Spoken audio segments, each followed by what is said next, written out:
Le Talmud Taranit à la page 25b relate deux récits par rapport à Rabbi Hanina ben Dossa, un homme qui avait une très grande émouna. Le premier récit, la veille de Shabbat, Rabbi Hanina ben Dossa vit sa fille attristée à l'entrée de Shabbat. Et il lui demanda, « Ma fille, pourquoi es-tu triste ?» Elle répondit, « J'ai confondu le récipient d'huile avec le récipient de vinaigre et j'ai allumé par erreur les lumières de Shabbat avec du vinaigre. » Rabbi Hanina ben Dossa lui dit, « Ma fille, ne sois pas triste, peu importe ce que tu viens de faire. Celui qui a dit que l'huile brûle avec une belle flamme durable peut effectivement dire que le vinaigre brûle avec une belle flamme durable et ne crépite pas. Une braïta vient enseigner qu'effectivement, à la suite des propos de Rabbi Hanina ben Dossa, le vinaigre a brûlé pendant toutes les 25 heures de Shabbat, et même les voisins ont utilisé cette belle flamme produite par le vinaigre, miraculeusement, ils l'ont utilisée pour les lumières de la sortie de Shabbat, de la Havdalah. Le deuxième récit, relatif à Rabbi Hanina ben Dossa. Rabbi Hanina ben Dossa avait une voisine qui construisait une maison. Et au moment de la construction, elle s'aperçut que les poutres qui devaient solidifier le toit de sa maison étaient trop courtes. Elle n'arrivait pas, ces poutres, d'un mur à l'autre. Alors elle vint consulter Rabbi Hanina ben Dossa et lui demanda, « Fais pour moi un miracle pour que mes poutres, qui ne sont pas assez longues, s'allongent. » Et Rabbi Hanina ben Dossa lui dit, « Quel est ton nom ?» Elle lui a dit, « Je m'appelle Ikou. » Alors il lui dit, « Ikou, que tes poutres s'allongent. » Effectivement, les poutres s'allongèrent d'une amas d'un côté, une amas c'est environ 50 cm, et d'une amas de l'autre côté. Et ainsi, la voisine a pu construire sa maison.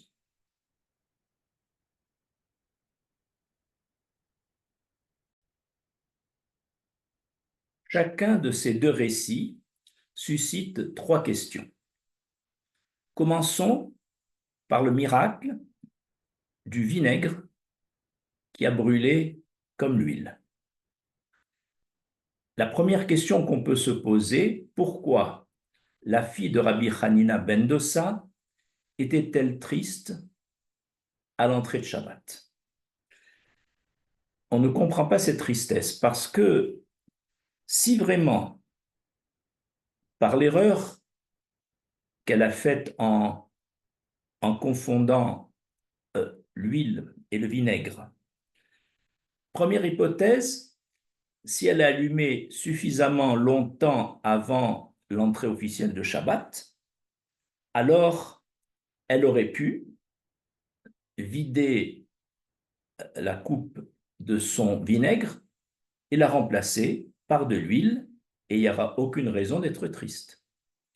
Deuxième hypothèse, c'est que elle a allumé avec du vinaigre qui a brûlé avec une belle flamme, sans crépiter, sans s'éteindre, et Shabbat est entré. Puisqu'elle a bénéficié pendant quelques minutes d'un miracle, elle aurait dû donc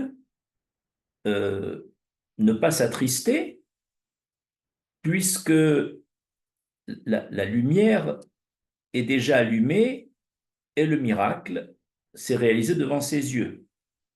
En fait, la raison de son attristement, c'est que le vinaigre, effectivement, a été allumé déjà depuis quelques minutes, et la flamme était belle, comme c'était de l'huile, par le mérite conjugué de Rabbi Hanina ben Dossa et de sa fille.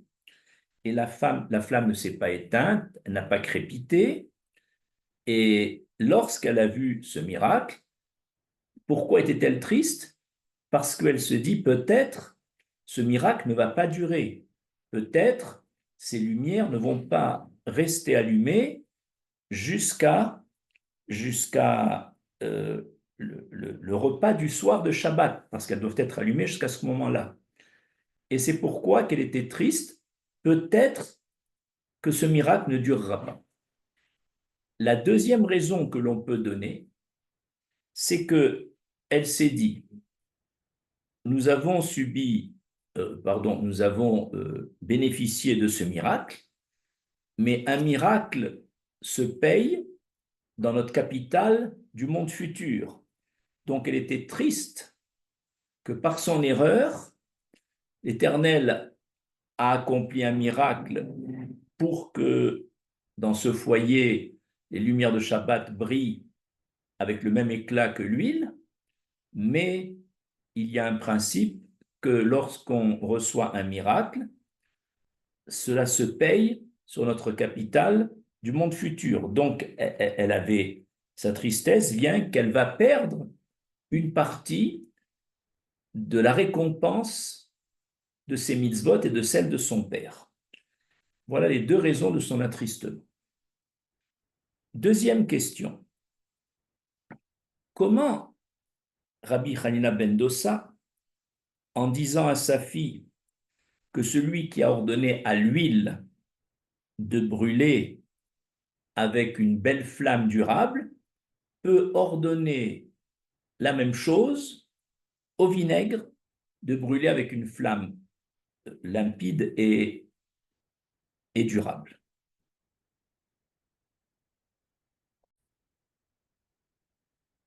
Rabbi Hanina ben Dossa était convaincu, d'après le principe que Akadosh Baruch Hu Mechadesh Marasé Bereshit, l'Éternel renouvelle en permanence l'œuvre de la création.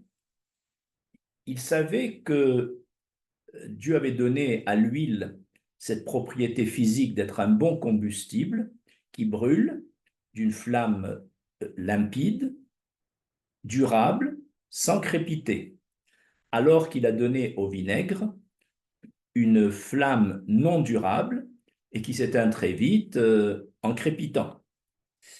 Cette propriété physique que Dieu a établie et dans l'huile et dans le vinaigre, ce n'est pas une propriété permanente. Elle est renouvelée à chaque instant pour respecter les lois de la nature. Mais Rabbi Hanina ben Dossa, qui ne faisait aucune différence grâce à sa grande émouna entre les phénomènes naturels et le phénomène miraculeux, a compris qu'à chaque instant l'Éternel renouvelle sa création, et c'est pour ça qu'il a dit à sa fille que celui, c'est-à-dire l'Éternel, qui a donné à l'huile cette propriété physique de brûler avec une flamme limpide et durable, peut très bien maintenant, en renouvelant l'œuvre de la création à chaque instant, redonner au vinaigre que tu as mis dans le récipient les mêmes propriétés que l'huile. Et ce qu'il disait, ce n'était pas de la théorie, il le vivait, c'était pour lui quelque chose de tellement évident que l'Éternel a réalisé ce miracle. Et maintenant, nous allons comprendre comment Rabbi Hanina a pu apaiser sa fille qui était attristée à double titre. Premièrement, on a vu que la fille était attristée parce qu'elle avait peur que le miracle du vinaigre qui a bien brûlé ne s'arrête avant le repas shabbatique. Et il la rassure en lui disant,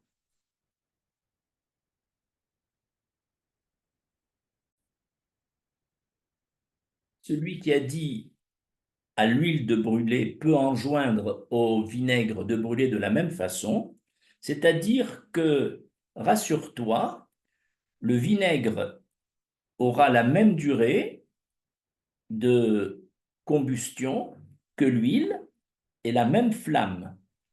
Donc, il a rassuré sur le premier point.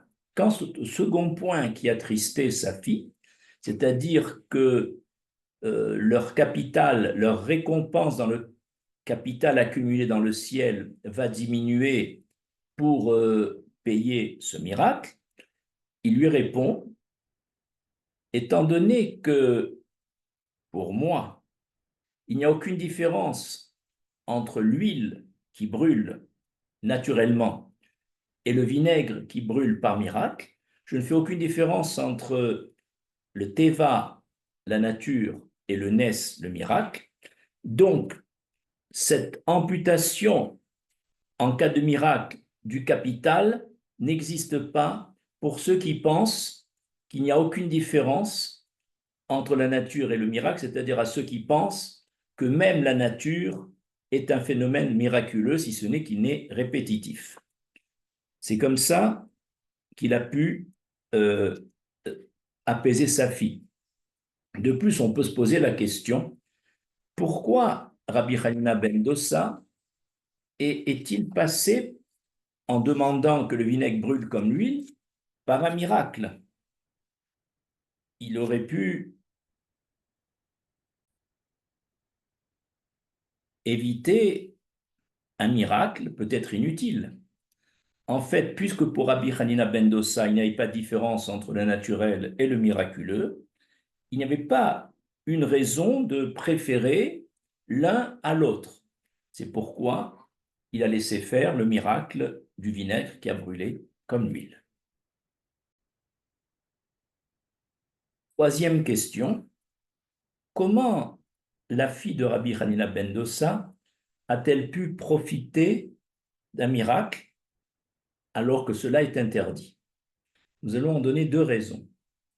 La première raison, donnée par le commentateur Yarabetz, il dit que là où il y a interdiction de profiter d'un miracle, c'est quand le miracle crée quelque chose de nouveau, ex nihilo. Or, chez nous, il n'y a pas eu quelque chose de nouveau.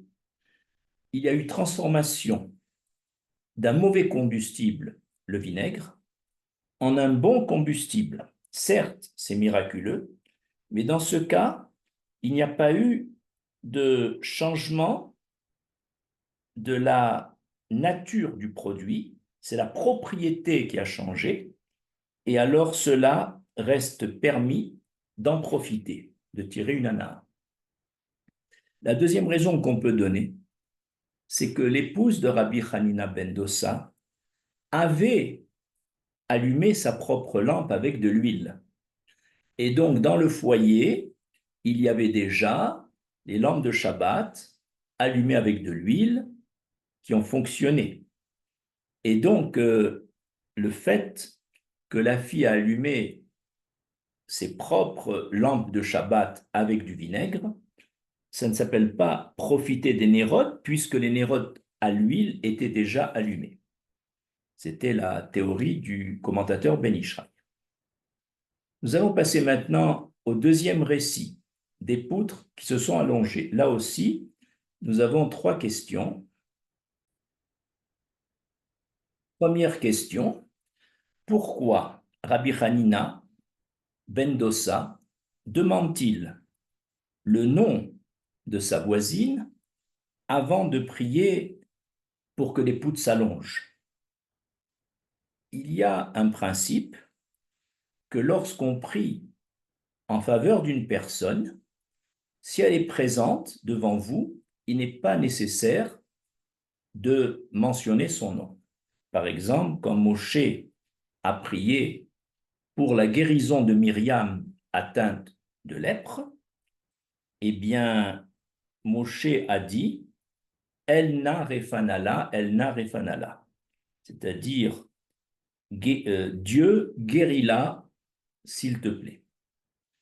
Et là, il n'a pas prononcé le nom de Myriam parce qu'elle était présente devant lui. D'où la question, pourquoi Rabbi Hanina a-t-il demandé donc le nom de sa voisine qui est venue le consulter pour obtenir un miracle pour ses poutres? Alors, on a deux raisons. La première, c'est afin de vérifier si dans le nom Iku de cette voisine, il n'existait pas une allusion ou un indice qui la rendait digne de bénéficier d'un miracle, comme on le verra au deuxième paragraphe. La deuxième raison, c'est que dans le cas de Myriam, son nom n'a pas été prononcé parce qu'elle est présente devant Moshe et c'est d'elle qu'il s'agit où Moshe demande la guérison de sa sœur qui est en face de lui. Tandis qu'ici, quand la voisine est venue pour demander l'allongement des poutres, il s'agissait d'un miracle sur les poutres, qui les poutres étaient sur un chantier. Or, Iku n'est pas venue avec les poutres, elle est venue frapper chez le voisin Rabbi Hanina pour lui demander un miracle sur les poutres. Donc les poutres n'étant pas présentes, mais comme le bien d'une personne est attaché à cette personne, ne pouvant pas, ne pouvant pas voir les poutres parce qu'elles étaient sur le chantier, alors il a demandé quel est ton nom, et ce nom sera rattaché aux poutres, et c'est comme ça, parce que tout bien matériel est attaché au nom de son propriétaire, et c'est pour ça qu'il a demandé quel est ton nom. Deuxième question, quelle allusion contient le nom Iku de la voisine?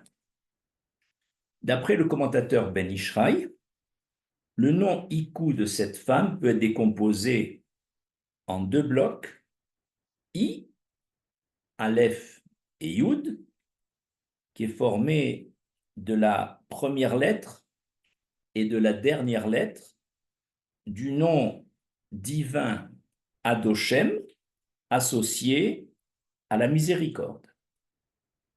Par contre, le deuxième bloc, c'est Kou, Kaf et Vav, de valeur numérique 20 plus 6, 26, qui est la même valeur numérique que celle du nom divin Yudke Vavke, de valeur numérique 10 plus 5 plus 6 plus 5, soit 26, associé à la bonté, au chesed.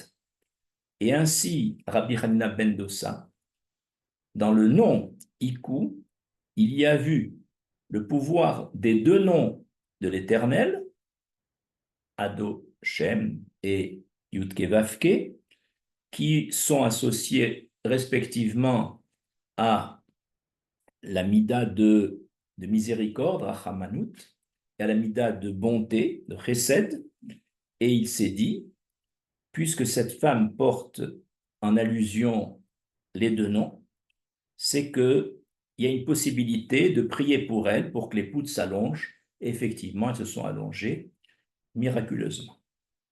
Troisième question. Pourquoi Iku demande-t-elle à Rabbi Hanina un miracle? Elle aurait pu plus simplement aller chez le vendeur de poutres et les échanger moyennant un complément d'argent pour des poutres plus longues. Ou alors, en cas de refus, acheter des nouvelles poutres. Pourquoi passe-t-elle par un miracle? Pourquoi dérange-t-elle le voisin à faire une prière et dérange-t-elle l'Éternel à faire un miracle là où peut-être on n'en aurait pas besoin? Et voici l'explication selon le commentateur Ben Ishraï, c'est que les constructeurs de sa maison lui ont dit, va acheter de nouvelles poutres plus longues. Et elle a répondu, c'est inutile que j'en achète, je connais un voisin qui est un tzaddik, et lui, il est capable d'allonger les poutres. Alors les constructeurs se sont mis à se moquer d'elle.